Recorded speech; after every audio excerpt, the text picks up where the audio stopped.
3 o'clock, we have a quorum. So I'm going to start the Board of Commissioners regular meeting Thursday, March 23rd. I'd like to thank everybody for coming out this afternoon for this meeting.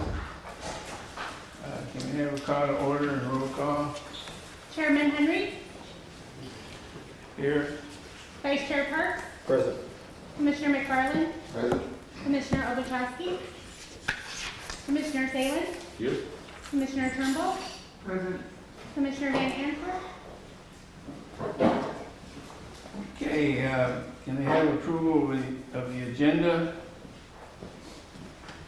Motion for approval. So moved. Second. Been probably moved in second. Roll call. Chairman Henry, Yes. Vice Chair Parks, Yes. Commissioner McFarland, Yes. Commissioner Salin, Yes. Commissioner Turnbull. Yes. Okay, are there any public comments on the agenda items only?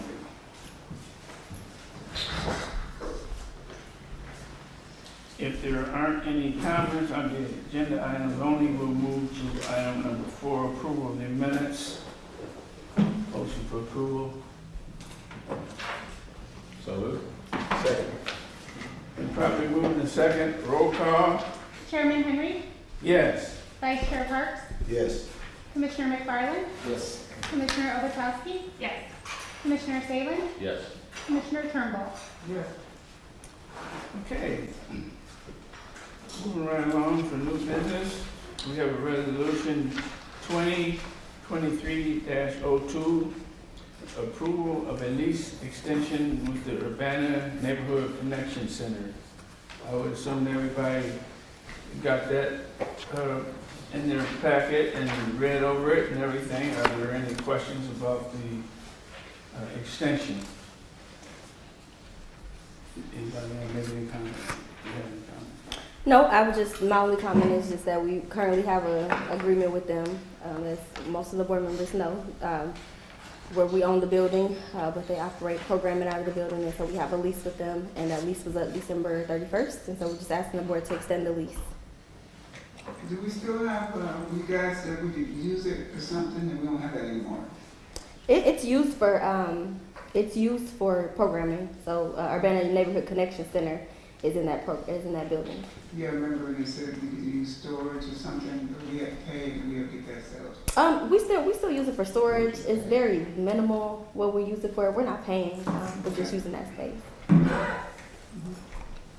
I would like, before we have roll call, I would just like to add that Ms. Watson and I had some discussion about as our programs grow and grow and grow, and we're kind of busting at the seams for space, there might come a time in the next year, 2 years, where that might come back to our, within our jurisdiction, because our programs are really, really growing. So that's one reason why we're continuing this as a 1-year extension. So it's in order for another year, but there could come a time, it's no surprise to anybody, that might be a time that we might have to reassume that property.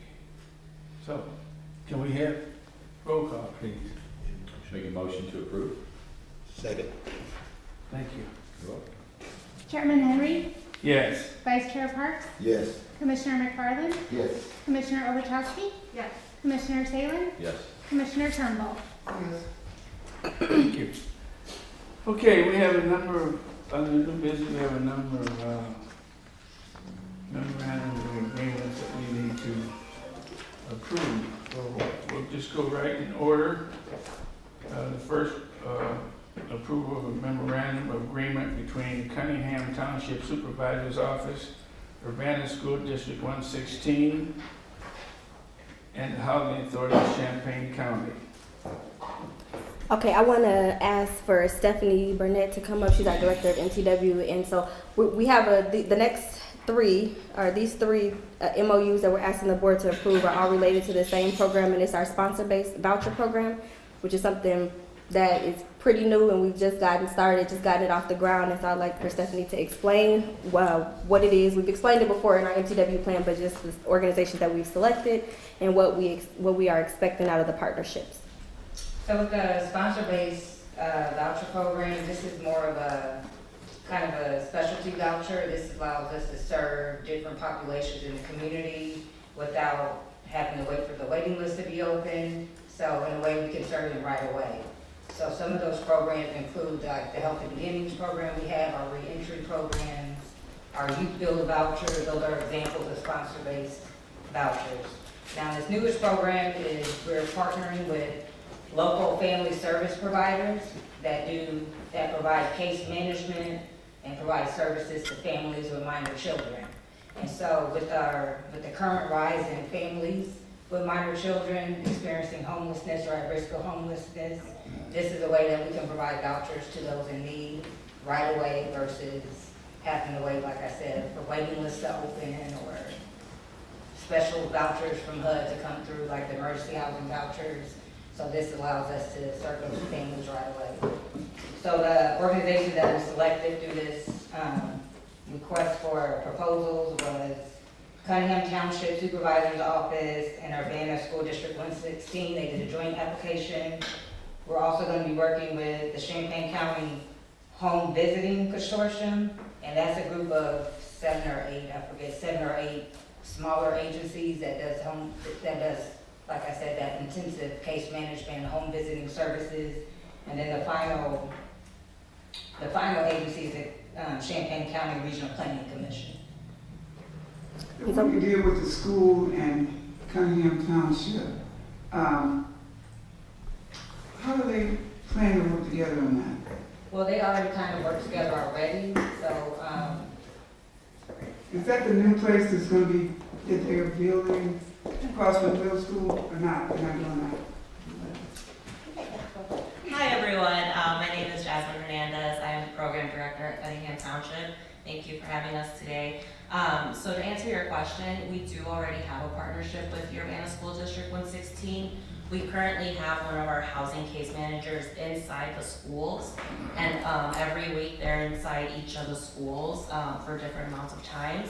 And so the social workers and the homeless liaisons in the schools connect with our housing case manager and connect any families with our housing case manager, who then assesses them and screens them for services that include a referral to our emergency shelter for families and to our PC's emergency shelter for families as well. So it's kind of to follow that expansion. That's a great idea because I know before they had the younger kids being put in the shelter with the older people. So do y'all got something different for them, or are they still doing that? That I'm not entirely aware of, but the way our program works is we actually have 8 units. They're not hotel units, they're not shelter units. We bought 2 buildings in 2021, 4 one-bedroom units and 4 two-bedroom units. And so we're able to assist 8 households at a time. But it basically looks like a rental unit. So they're able to cook at home, so we connect them with our bucket brigade, our food justice programs. If they're homeschooled, we try to get them connected to those supplies and supports that they need. So it's a family unit that they're in. Well, I'm glad you're doing that because when they had the voting season, I went to the shelters and I saw that was going on and it wasn't a healthy environment. So I'm glad you guys partnership. Did you say it's a new program? it's an expansion of a current program. The sponsor-based voucher program is a program we already have, but we can designate what we use those vouchers for. You have any kind of connection or thinking about doing something with Unifor as well? We're open to it. We're open to it. We put out an RFP, and we had 5 or 6 organizations that responded to the RFP. And we put out the RFP specifically looking for families to work with. And I know we were also in the process of developing a MOU with Unit 4 but it kind of got stalled, and so I could kind of see where that's at. But they didn't submit a response to the RFP that we put out, but we'd be open to it. And so this program, or the Family Service Provider Sponsor-Based Voucher, is really, it's working in two ways. It's helping us with some of our utilization goals, getting up our families served, trying to serve additional families, but also taking some of the weight of getting the family to lease up off of the Housing Authority. So some of the organizations that we've entered into these agreements, or that we're trying to enter into these agreements with, we're tasking them with, doing the housing navigation with the families and helping them with supportive services, whether it be security deposit or what other services that they can provide to help get people housed as quickly as possible. You know what? I want to say thank you, Lily, because it's such an inspiration to see young people come back and visit you, and they're doing so well. Like a couple of my foster kids that came through you and stuff, and they got their own cars, they got their own apartment, they got a job, and they come back and say, "Hi, Ms. Turnbull, we just want to thank you for taking care of me and my sister when we didn't have a place to stay." And then I see them like that, it kind of like makes me feel so, I can't explain it, but I feel so joyful that, Lord, how they were saved. In Jesus' name, and they're doing so well. And they just always come by and check on me and say, "Ms. Turnbull, we just want to thank you. Hallelujah." I mean, it's just a good feeling. You're doing such a great job with these young kids. Hallelujah. Thank you. The whole team is, for sure, so thank you. Any other questions? Can we have a motion for approval? So moved. I second. Been probably moved in second. May I have roll call? Chairman Henry, Yes. Vice Chair Parks, Yes. Commissioner McFarland, Yes. Commissioner Ovechowski, Yes. Commissioner Salin, Yes. Commissioner Turnbull. Yes. Okay, moving along, we have another approval of a memorandum of agreement between the Champaign County Home Visiting Consortium and the Housing Authority of Champaign County. It goes along with the same programs that we've explained, so. Okay. A motion for approval? So moved. Second. Roll call, please. Chairman Henry, Yes. Vice Chair Parks, Yes. Commissioner McFarland, Yes. Commissioner Ovechowski, Yes. Commissioner Salin, Yes. Commissioner Turnbull. Yes. Moving along, approval of memorandum of agreement between the Champaign County Regional Planning Commission and the Housing Authority of Champaign County. Same motion. We just did that. That was Regional Planning Commission. This is Regional Planning Commission and the Housing Authority of Champaign County. We did the one, we We did the one. Home Visiting Okay. Consortium. So, that's the same Well, it's order? different. It's different. You did you've done it right. You did it right. Okay. They look the same, but they're slightly different. Okay, so, are we on the, You're on doing D. what for D. Champaign County Regional Planning Commission? Nope, you're on Regional Planning Commission. Okay, We just that's need a the one. motion for that. We've done the other, all right. I'll read it. Approval of memorandum of agreement between Champaign County Regional Planning Commission and the Housing Authority of Champaign County. So moved? Second. Roll call, please. Chairman Henry, Yes. Vice Chair Parks, Yes. Commissioner McFarland, Yes. Commissioner Ovechowski, Yes. Commissioner Salin, Yes. Commissioner Turnbull. Yes. Okay. Approval of intergovernmental agreement for the youth building the gap between the city of Urbana and Housing Authority of Champaign County. Approval of Urbana IGA. Okay, so for this one, I'll have Ms. Siobhan come up and explain what this is. It's an IGA for a grant from the ARPA funds. So Siobhan will explain what we intend to do with those funds. Okay, so this was for the expansion of the youth build program into Urbana. And so through this, we asked for funding for classroom space in Urbana, tuition for students, personnel for the program, supportive services for the participants, and post-secondary certification costs for the participants. So we were funded at 88% for that. So we applied for $400,000 and we were rewarded $350,000. Hallelujah. Any questions on that, explanation about that? If hearing none, I'd like to have a motion for approval and a second. So moved. Second. It's been probably moved and second, roll call. Chairman Henry. Yes. Vice Chair Parks. Yes. Commissioner McFarland. Yes. Commissioner Ovechowski. Commissioner Salin. Yes. Commissioner Turnbull. Yes. Okay. Approval of intergovernmental agreement for Steer Place Apartments project between the City of Urbana and the Housing Authority of Champaign County. Mr. Betts, can you come up and explain this, please? Same, another grant from ARPA, and this will explain. Hello, everyone. We applied for a grant from the ARPA funds in the city of Urbana of, I believe it was $1.5 million. And we received $500,000, was a third of that, well, of our asking. And what we designated that money for was, it was kind of a gap from some of the funding that we may not have been able, to have on the project, but it is for our tax credit application for Steer renovation. And what we kind of pinned it down to is $500 will be removed, $500,000 will be for the removal of asbestos, that remaining asbestos in the building, and then if there's any funds remaining after that and not used, we'll use it toward the HVAC upgrades. Okay. Thank you, Mr. Betts. He was, with this grant, has it started? No, Haven't started yet? No, The we're- process of doing it? yeah, we're in application phase for the LIHTC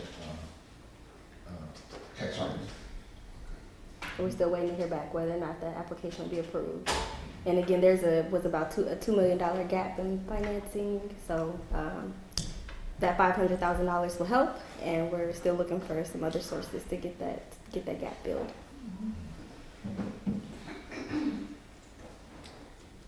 Okay. I'd like to have a motion for approval and a second. Motion to approve. Second. Roll call, please. Chairman Henry. Yes. Vice Chair Parks. Yes. Commissioner McFarland. Yes. Commissioner Ovechowski. Commissioner Salin. Yes. Commissioner Turnbull. Yes. Okay. Approval of intergovernmental agreement for affordable housing, single room occupancy project between the City of Urbana and the Housing Authority of Champaign County. All right, Stephanie, can you come up again? Stephanie will explain this project. So this is another homelessness prevention initiative. So with the acquisition of a hotel, we'll be changing the rooms, renovating the rooms to be single occupancy rooms or dwellings. Depending on, I guess the planning will be between 40 and 60 available units to serve those who are in need of affordable housing. And so we're looking to go into partnership on this project with the City of Urbana and RTC. Okay. Motion for approval in a second. Motion to approve. Second. Thank you. Roll call, please. Chairman Henry. Yes. Vice Chair Parks. Yes. Commissioner McFarland. Yes. Commissioner Ovechowski. Commissioner Salin. Yes. Commissioner Turnbull. Yes. Can I ask a quick question about that one? Are those like, is it like permanent supportive housing, is it long-term, medium? It would be permanent housing. It wouldn't be like a transitional model, but we're looking at efficiency units. Okay. And Housing Authority providing some subsidy, City of Urbana and RPC possibly providing some funds for the acquisition and renovation of it. So. Okay, thank you for that. Follow up on those resolutions and approvals. Moving to the new business. We have approval of squared away construction contract. Somebody wants to go into that? Sure. So the Squared Away construction contract is for the Youth Build program. So what we're asking the board to approve is, or basically what the contract is for us to have the long-term, or for like 6 weeks for this cohort of hands-on construction training through Squared Away. And so they'll go through like different areas of what's included is like framing, plumbing, electrical, drywall, mudding and sanding, property housekeeping. And then what they're essentially doing is working on small projects. And then at the end, they'll be building up that mock house again that we showed the board last month. So they'll be doing small projects for 1 week each month with Squared Away, and then they'll build up the mock house at the end. And then the youth will go, this year we're partnering with Habitat for Humanity. And so the Youth Build program will go out on the Habitat site to work for the last 6 weeks. Is they doing this now? Is there somebody doing this now With Youth this Build? new? This is new. This is new. We've had, in the past, Vince has done it, and we've had like different contractors that we work with, but we're trying to be a little bit more intentional right now about getting them, specific hands-on instructional things. And so, and they've typically done it like out at the house when I like the work site to get that hands-on, but this they'll be doing here in the building. Okay. Just working on small projects, building birdhouses, Jenga blocks for a big game, workbenches, different things like that, doing some small projects that are leading up to those bigger skill sets that they need when they go to do the hands-on construction on site. Lily, I'm just curious why a company from Plainfield would step in to make an offer. I meant you must have given us a bid. Did we ask for a bid on this? And did they Yes, we respond? put out an RFP. We put out the RFP twice actually, and this company was the only, I believe, company that bid on it. But Squared Away Construction is also a group that works with quite a few different youth builds, and they've done some work with us previously. Very nice. I don't want to be redundant, but who would you have some of our staff involved with this? Oh, absolutely, yeah. Our staff will be involved. Okay, well, I've been on some projects that he's worked on, some of the houses. Yeah, and we've got Vince really busy with Housing Authority work, so that's part of the reason why we have to go out and get some additional help. Well, But Squared Away Construction, they're a really good group. They've done our OSHA trainings, our forklift flaggers, like some of the trainings that we've offered to the youth build, they've done it. And so now we're just looking into going into, a more hands-on, consistent, it's 1 week a month, so. that sounds good. Mm-hmm. Okay, can we have did we get the road, approval? No motion yet. Did we get that already? No motion yet. Okay, we need a motion and a second. Motion approved. Second. Thank you. Roll call. Chairman Henry, Yes. Vice Chair Parks, Yes. Commissioner McFarland, Yes. Commissioner Ovechowski, Yes. Commissioner Salin, Yes. Commissioner Turnbull. Yes. Okay. Next in order is the approval of the Executive Director, Chief Executive Officer's contract. Louis gonna turn it over to me, be a little awkward for him to talk about their own contract, but, this is, based on, the revisions that you have in front of you were based on the discussion at last month's meeting, regarding extending her contract as well as the, salary increase. So what I've done is prepared an addendum, that addresses those issues and extends it through the end of 2026. We just need your approval of that, It would go further than that.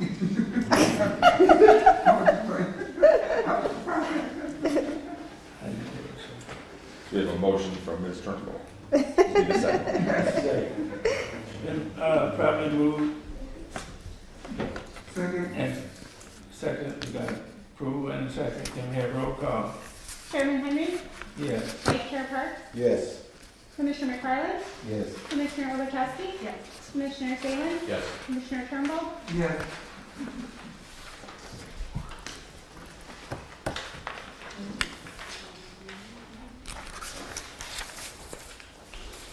comment I'd like to make, but I think I'll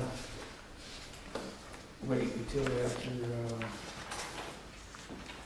I think I'll wait till after we have the approval of the financial reports.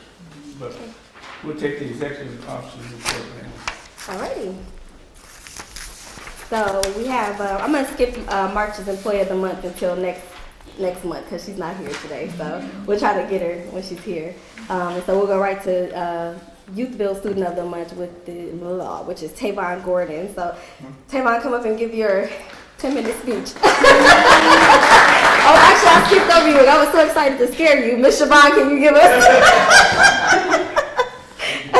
It's pretty fun, isn't it? When I told you to take it back. I learned a little bit from you, Hire. All right, Mr. Gordon needs no introduction. He comes forward with great personality, big smile, super spunky, and we just love having him around. So what's got him this is, besides this, he's a participant in our Illinois Youth Bill Coalition convention that we had earlier this month. He was out, he was one of the participants and was in that. He went to Springfield and lobbied on behalf of funding for Youth Bill. And then on top of that, he's our very first student to finish with his high school diploma. So congratulations, Tavon, come on up.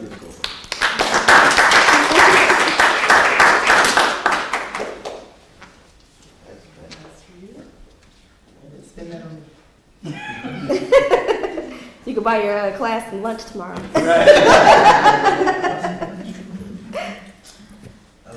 and I don't really know what to say, but here we go. My name is Tavon, obviously. Youth Bill helped me in a lot of different ways. It opened up a lot of paths. I didn't know what I wanted to do as a future, really. But now I do. I want to go put up job walk, make a living out of that. School ain't really work out. This is my second time being in Youth Bill. I left the first time to go play football. That didn't really work. I messed my hand up and I got off track for school. So I came back here and they really helped me. They put me through and they helped me a lot. Thank you. Thank you, Tavon.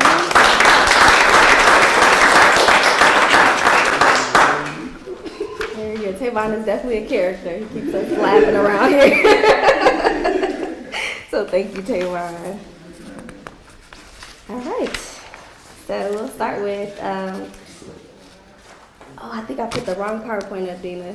It's okay.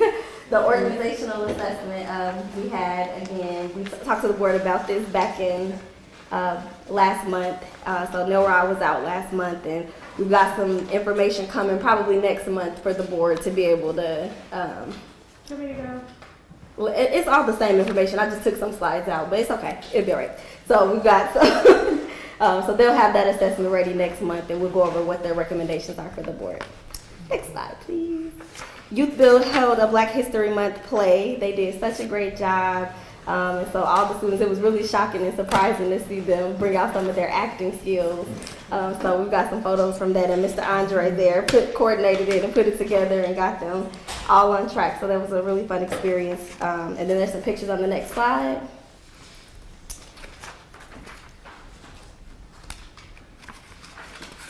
And they reenacted some of the key moments from Black history, and it was a lot of fun to see them come out of their shell a little bit.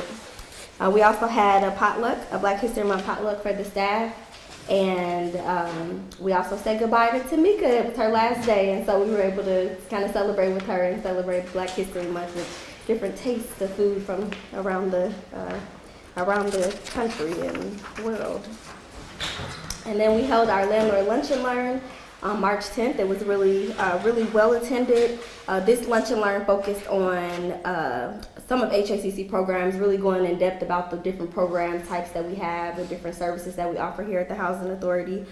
Our county clerk, Erin Ammons, joined this Landlord Lunch and Learn as we're working on promoting the reentry voucher program through the state of Illinois. The county clerk has a stake in that, again, as I said, because part of the document recording fees is what funds that program, and so we really want to make sure that we are getting this program leased up. And so we also had a meeting with the state following that on different ways that we can increase landlord engagement locally and try to get this program leased up. We're not the only organization that has it that's struggling with getting this program leased up, and so that's one area where we're excited to see what the future holds, because we're going to be working a lot harder in the next year or so to try to get more landlords engaged in this program and streamline referrals to the housing authority, because there seems to just kind of be some type of IDA's working on like ways to revamp it now, and they're reassessing it. So I think they recognize some of the hiccups that agencies have had. And so we also talked to landlords about that program during the lunch and learn. But outside of that, it was really well attended. Each department got to present and talk about what they do, and the landlords were engaged. And we're seeing more and more engagement and support from landlords at each one of these lunch and learns that we do. So we plan to continue this. How do you get your landlords? Just send out mass email to everybody? Yeah, we send out a mass email. We promote it on Facebook. Some of the different groups that we're a part of, we promote it to them. So let's see how we're getting it. Get them to come in. And then this is just some photos from the lunch and learn. The HCD team did a really good job, and they all co-presented. And then HACC was featured in the News Gazette for being one of the top funded agencies through the ARPA allocations from the city of Urbana, city of Champaign, and the county. And so we received the most grants out of any agency, and we were the second highest funded. And number one funded was the township, which is Bailey. So we're excited for her as well. And so in total, we received $3.1 million over the course of the next 2 years. So those will go to support our landlord incentives. Some of our different programs and initiatives we've already started, Youth to Build, and then some of the Steer Place renovation, the renovation of Maple Grove Manor. So just a lot of different programs. It just goes to show how hard Housing Authority has been working, not only on our programs, but also on being a good partner. If we were recognized as one of the top funded agencies in the community, just what good work we're doing. So just thank you to all of our local governments who supported us for that. And then I got some youth bill updates. Envision Center, go ahead, go back. Envision Center, so they're getting the drywall up. It's making progress. It's a little slow still, but we're making progress and we're almost there. Coordinating electrical still. The general contractor has been a little bit slow on this project, but we're working to try to push them to get this done so we can get youth build in there. We were hoping we'd get youth build in by the spring, but it's looking like the summer now. So we've got everything on our end. We've got everything ready to go. We've purchased furniture. We purchased everything we need to get you built in this building. We're just waiting on the completion of construction. And so I know it's been a long time coming, but we're almost there. And then Oakwood Trace site lighting is still, would you like to come up, Vincent, explain this? Yeah, I think that would be good. All right.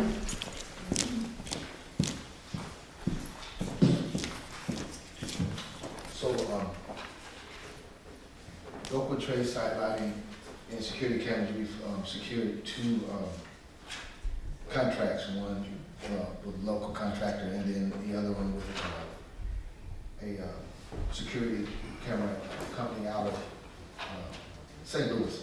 And what we've had 2 weeks ago, we have all of the site lighting poles and all the equipment delivered to Oakwood Trace and is stored there at the time. Now, the contractor for the electrical site lighting and the camera, security cameras are making their planning or coordination to be able to run all of the wiring together simultaneously underground to meet both needs of the site lighting as well as the security cameras. And so that's where the 2 contractors are at now. The Julie has been done, and the routes for the underground wiring is about 90%, I would say, 85–90%. They have an area that we still need to try to work out, coordinating with some underground utilities, and so they're working that out right now. Thank you. And again, we're really working to get these cameras and lights secured up and ready to go before the summertime comes. You know, as we know, Oakwood Trace last year had a lot of gun violence going on in that neighborhood, and so Housing Authority just wants to make sure that we're playing our part and keeping it as safe as we can, and being able to support the law enforcement if they need us to pull footage or anything like that for any gun violence going on in the community. So we're hopeful that these changes at Oakwood Trace will produce good results this summer. And then some youth build updates. There have been a total of 230 credits earned from this youth build cohort so far. They started February 1st. We have one of 32 diplomas earned. And then they've been working on construction over on the Beardsley property, which is coming along quite nicely. They've done some drywall hanging, mud and taping, light and plumbing, material handling, and flooring. And then some grant outcomes. So 12 of 12 we served 12 out of 12 on the United Way Victory Over Violence. 15 out of 25 have been served on the Illinois Youth Build Coalition grant, and 34 of the 84 have been served on Department of Labor. And then the city of Champaign, we've served 38 out of 15 that we were funded to serve. So we were really able to stretch that money by leveraging some other funds. And then I want to ask Siobhan to come up and explain, just kind of give an overview of what Youth Build did. They participated in the Youth Build Advocacy Days, and it was pretty nice to see. And you should have photos in your PowerPoint. Yes, so it was composed of a two-day event. The first day was the construction event. So all of the youth builds in Illinois were invited to participate in it that are involved in the Illinois Youth Build Coalition. And so staff and students participated in a construction event. So they were tasked to build park benches and picnic benches and flower boxes and things of that sort. So I was super proud. The one that my team built, they did an actual picnic bench that you could sit on that you utilize, like a real one that would be in the park. So that was pretty cool. And then all of those projects were donated to local organizations in Springfield. And then day two, we spent time at the state capitol lobbying for the passing of the Illinois Youth Build Bill. I believe it's House Bill 3988, and that was to get funding from the Department of Labor through the Youth Build program so that we can continue having a Youth Build program and servicing the students in our community through the program. So it was pretty exciting. We kind of jumped on it at the last minute, but the young people, they enjoyed themselves. They got to meet their peers. Myself and Jody were able to meet other Youth Build staff that kind of, spoke our language and understood what we did. So that was pretty cool to network. So we're looking forward to working with them in the future. Right now, we're also applying for Youth Build USA, which is kind of the bigger umbrella of that. So we're hoping to get recognized by them here coming up in June, and then we'll be certified all the way around with all the Youth Build programming. So pretty excited about that. Where was that held? Pardon me? Where was that held? In Springfield. Oh, it's in Springfield. Mm-hmm. And would this other event be in Springfield too? No, it's just Youth Build USA. That's just the global branding for the program. So they hold events as well. I think they've got one coming up in May. Mm-hmm. Lily? Yes. So. The Youth Build USA has a national conference. So if any of the board members has any interest in attending that, we'll send out some information. All right, and we have some financial updates. I'm sorry, Miguel, they have it in their PowerPoint, but I put the wrong one in there. But before he gives those reports, I have some financial, you can come up because you might have comments on this too. Just a kind of a financial update on what we've been working on with our HCB department and our finance department. So we're working on BMS reporting of commitment to obligations. I'm pretty sure I discussed this with the board back in August or July of last year. Just the new way that HUD is calculating MTW utilization makes it appear as though HACC is not utilizing our funds correctly. And so what we've been doing is going back. I felt comfortable. We've had a reporting issue. And so I've only felt comfortable going back the 2 years that I've been executive director.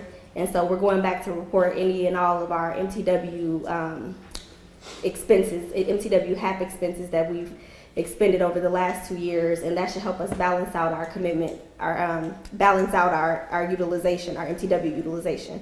And so what HUD believes is we have about $15 million in our HUD held reserves, but we don't believe that's accurate because we've been spending the money, it just hasn't been reported properly. So the finance team and the HCV team has been working to go back over the last 2 years to pull data and get it all properly reported. So we'll increase that MTW utilization and be able to increase cash flow as well, improve cash flow a little bit better. And then HUD also believes that even if we were 100% leased, we'd still only be using about 83% of our funding. And so due to that, we're looking at other activities, developments, and special programs that we could do utilizing MTW HAP expenses. Is that reimbursement money?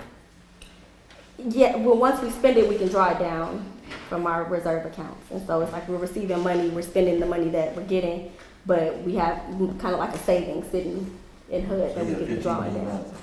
We don't have 15 million. I don't want to go on record saying that. But that's what HUD believes, that we have $15 million.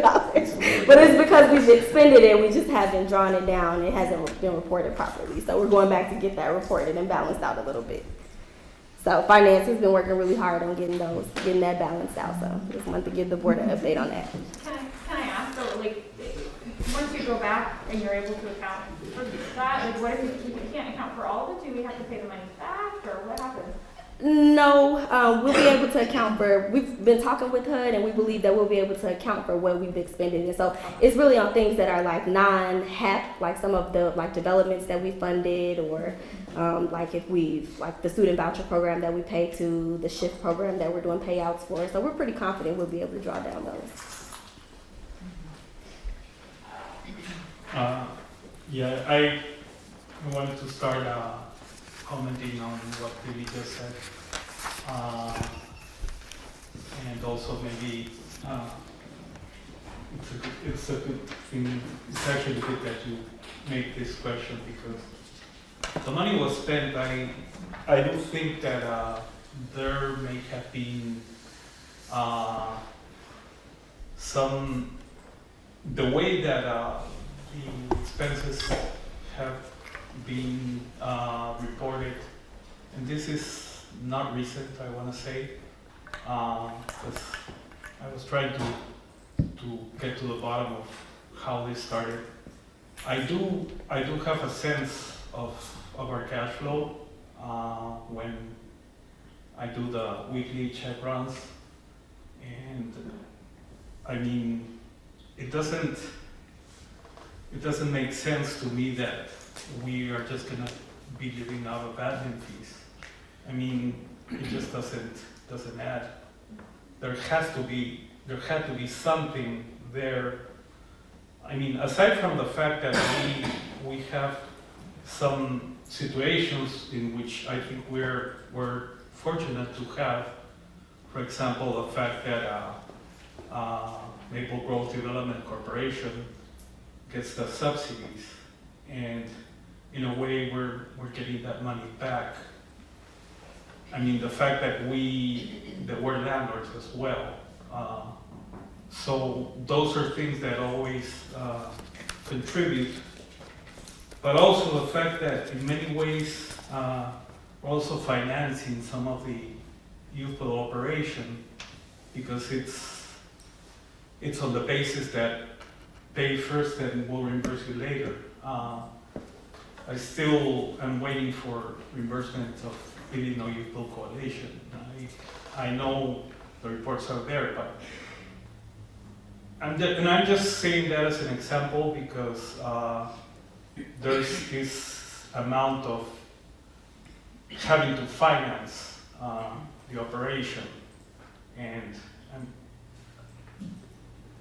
we know we're going to get it back, but many of the things we're doing are that way. The ARPA funding in many ways is the same way. I'm not getting the money to pay. It's actually the other way around. So there's this gap.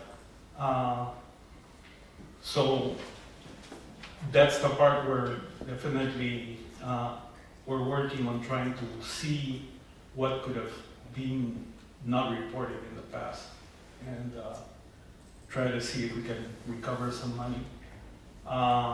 Recently, I realized that when we had to do those elevator repairs that were big in 2021 and 2022, both for Steer and Washington, there are some replacement reserve accounts. So that's part of the money that is actually there to pull back. So those are things that you're gonna have to look for and see where these funds can come from. And I say this, I not sure on what page this is, but there is always a summary of the cash disbursements for the month. And in February, it was $693,000. January was $245,000. So I mean, I guess there were a lot of things that, for one, they hit at the same time, but I guess all the things that have been mentioned that we're doing, they actually implicate also having to disperse some money.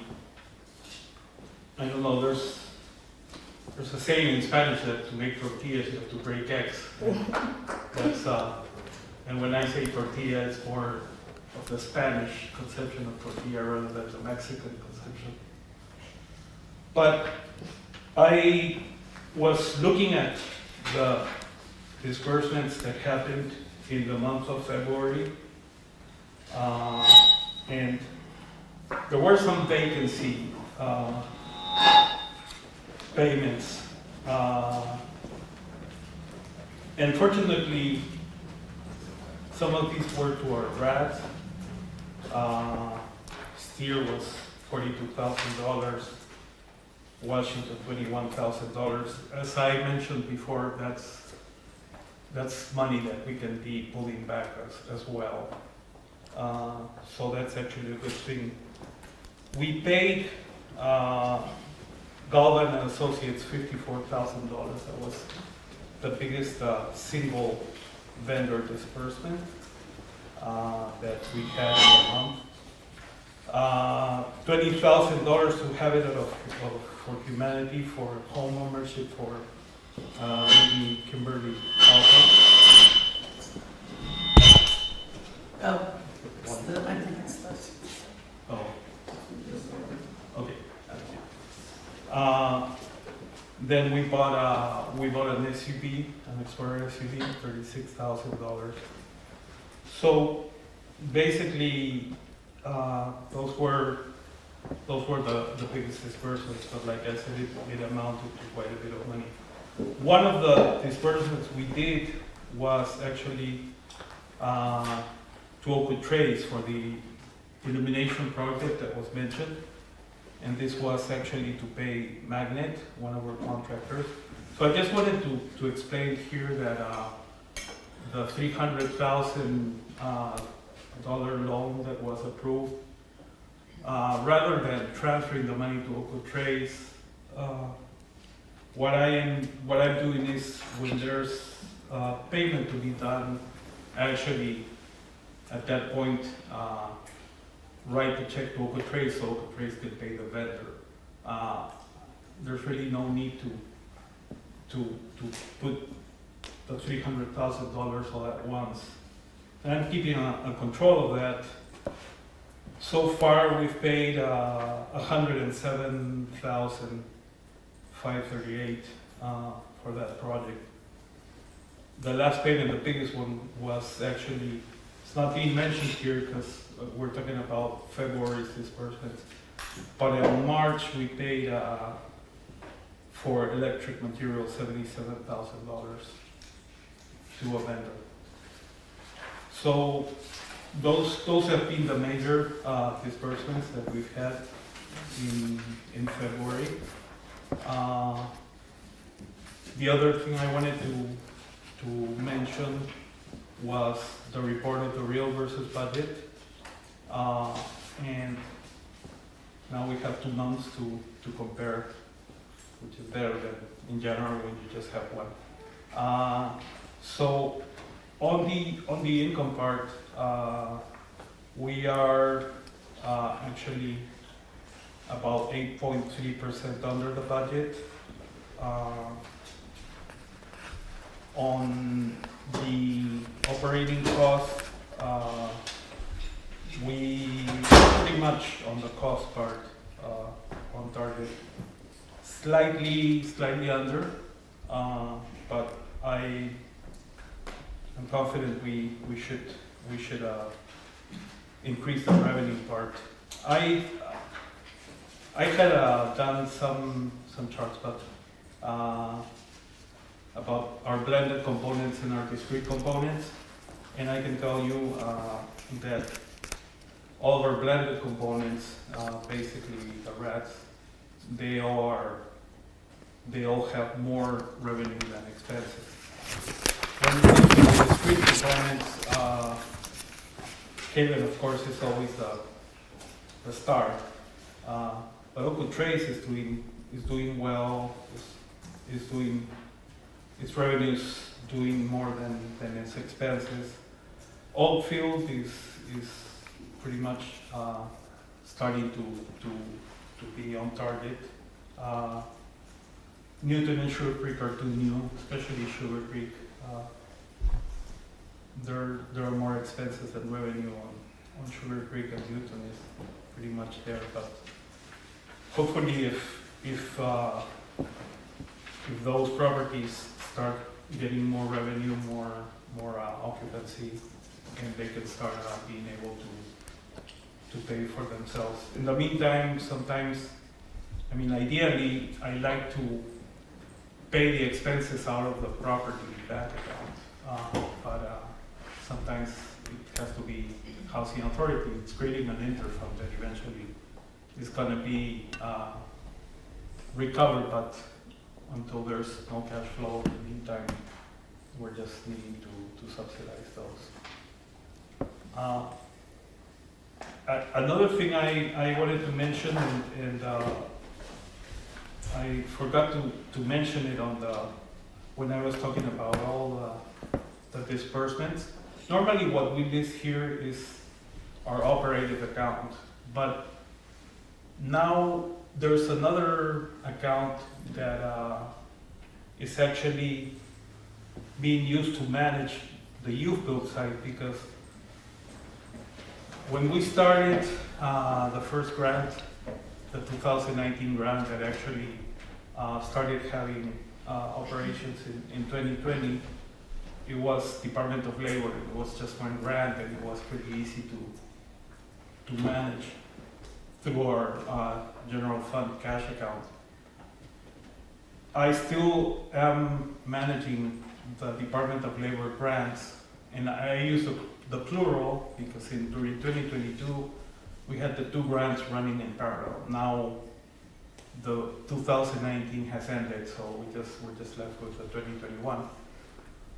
So other than Department of Labor, which is of course a bigger one, but all the other grants are being run through another bank account, which is the youth build, a specific youth build bank account, because it's the way to keep those funds organized. We have the City of Champaign and Youth Build Coalition.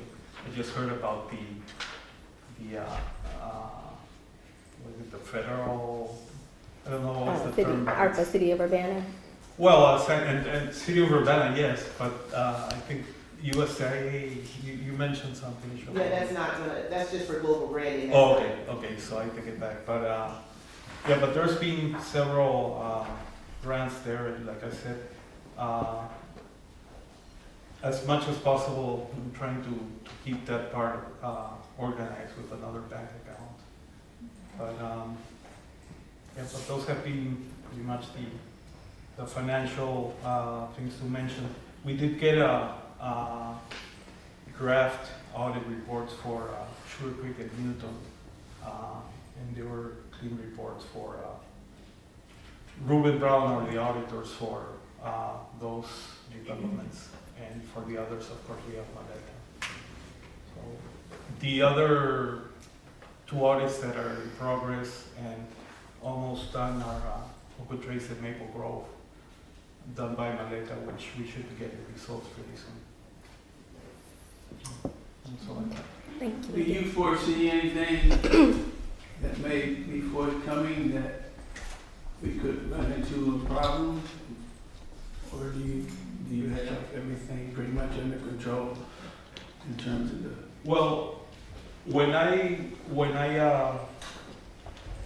took the position from Matt Gerard, and I had the opportunity to look at the bank accounts, I saw that we had somewhat of a cushion there, and that is kind of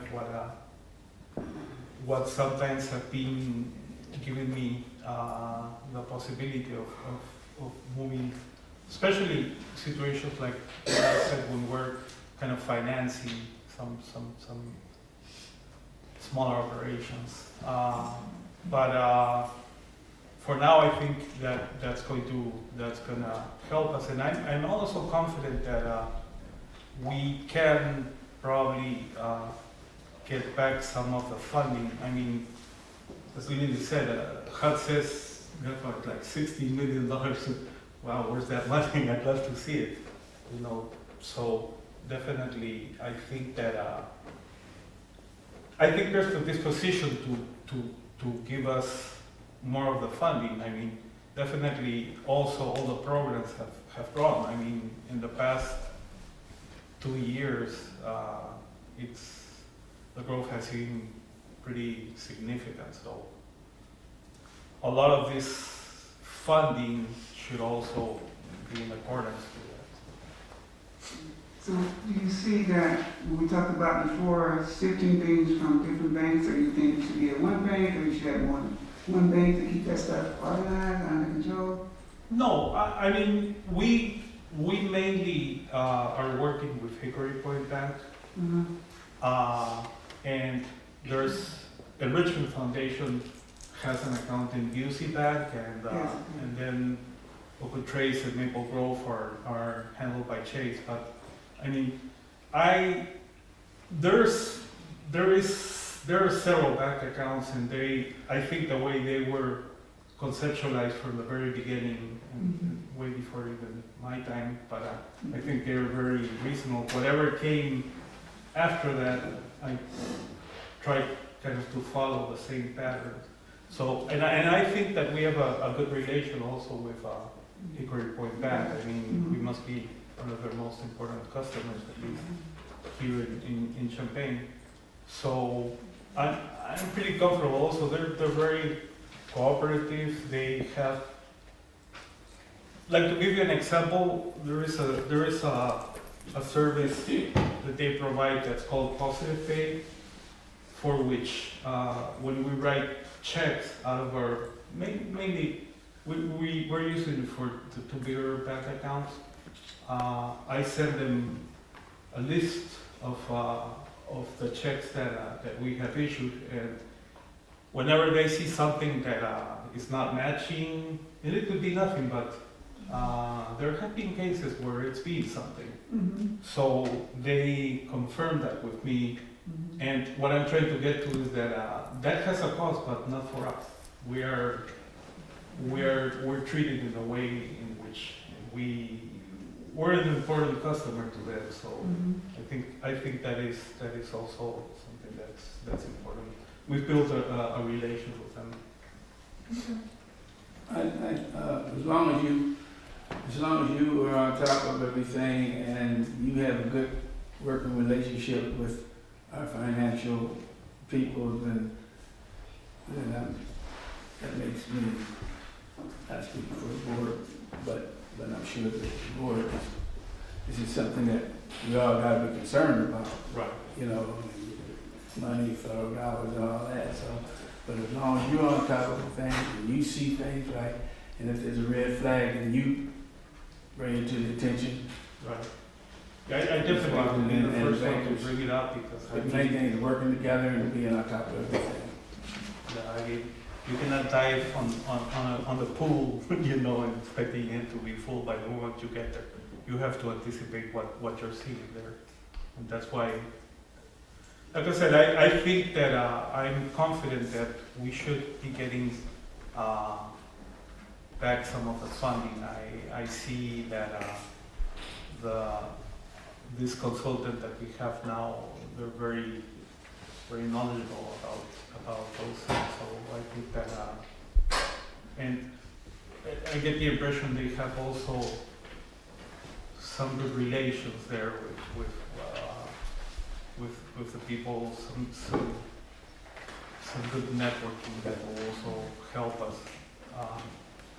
I see the will, maybe that's what I perceive from all of the meetings. I see the will from the financial analysts, to the people from HUD, to work with us on that, and hopefully that will also help. I mean, like I said, I saw that there were some cushions there also, so that I've been counting on, so I can kind of see. And we're unique in many situations, because, I mean, if we were just a housing authority that would be working with third-party landlords, but the fact that we are recovering part of the subsidies in our own buildings, and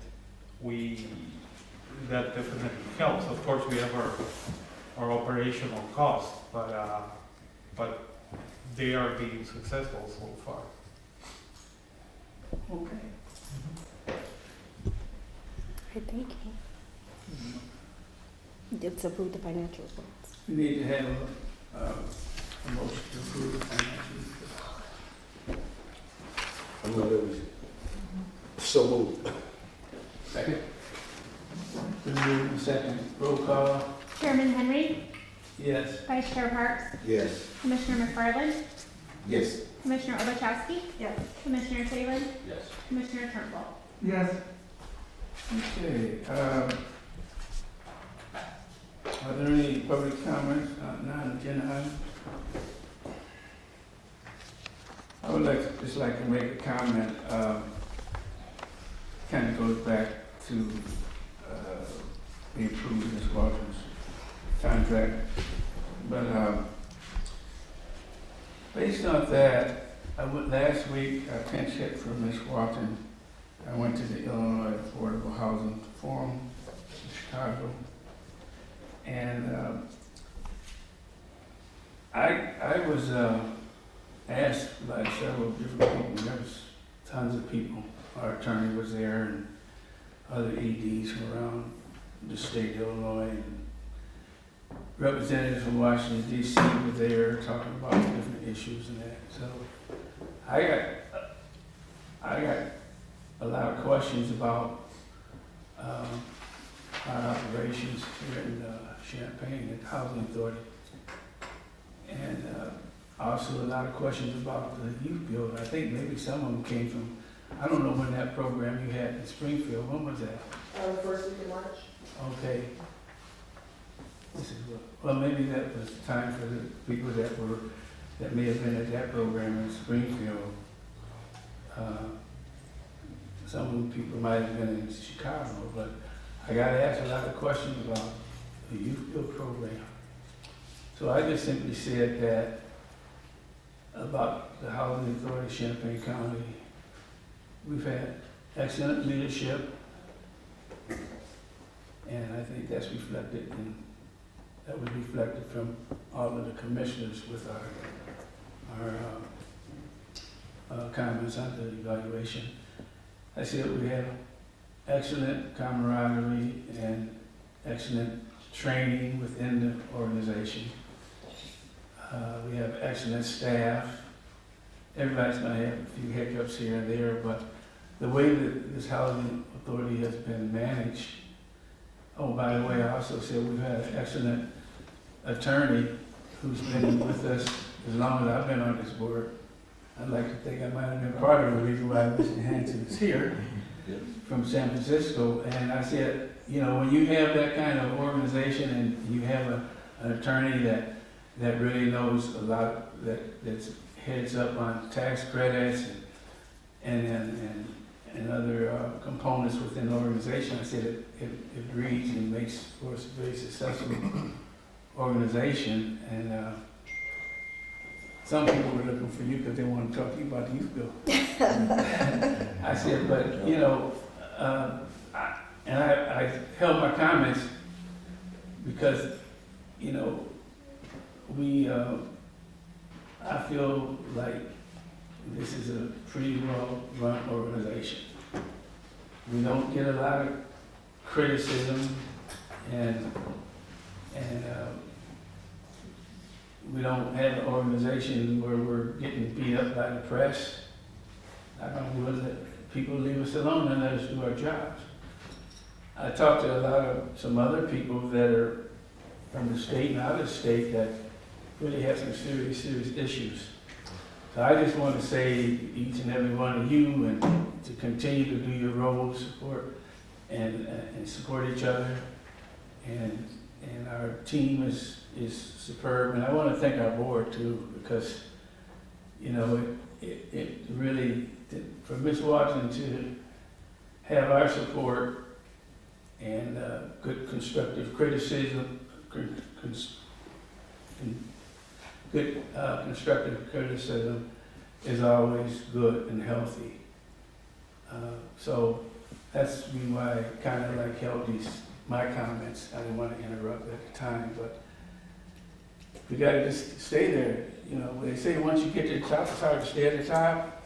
So I feel like we're at the top, so we just got to maintain what you're doing. Each person, every person has a very important role in this organization. I know right now we're trying to find a deputy director, and hopefully you're getting close and have some interviews set up in the next couple of weeks to keep this operation going. But your role is very, very important, and the financial role is, you know, when you're dealing with money, you got to know what you got to kind of really be careful, because a person told me a long time ago in housing business, the thing that'll bring you down the fastest is the finances.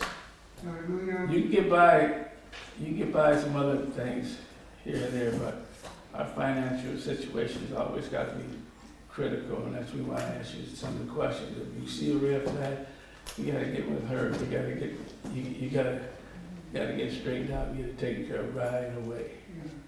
Yeah, also with finances, Mr. Mayor, can I ask one question? Can I say one thing? Can I? How can I not? I'm waiting to see. That's all I have to say. I'll talk about that later. We're good. I want to say something, but talk about it later. I'll talk to Lily about it. Mr. Chair, if I could make one brief comment, as we're throwing love around the room here, with regard to the work that you're doing. I do want to hand it to the board, because I really mean this. It's one of those things,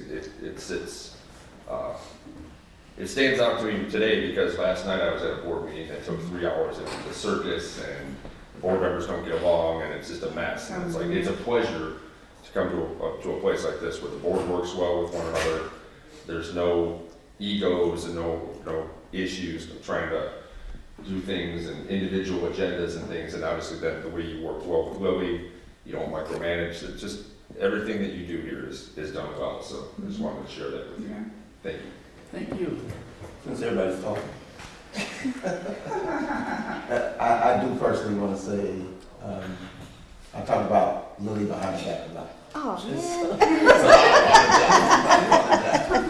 But I've been around the housing authority with Mr. Lawrence and Blandon and David, now you, and I've never seen the housing authority grow so fast. Okay. And it's definitely been because of you and what you do in your hard work.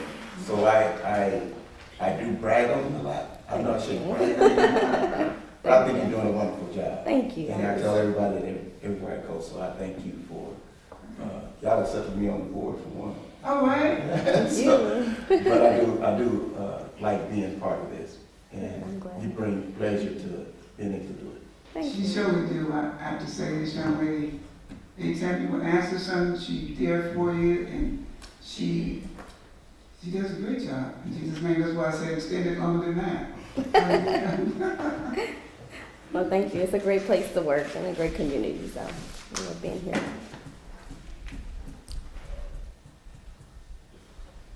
Well, does anybody have any comments they'd like to make? Do we have a reading for closed session? No, sir. No. Well, you know what? Adjourn. At what time? 4:09. 4:09.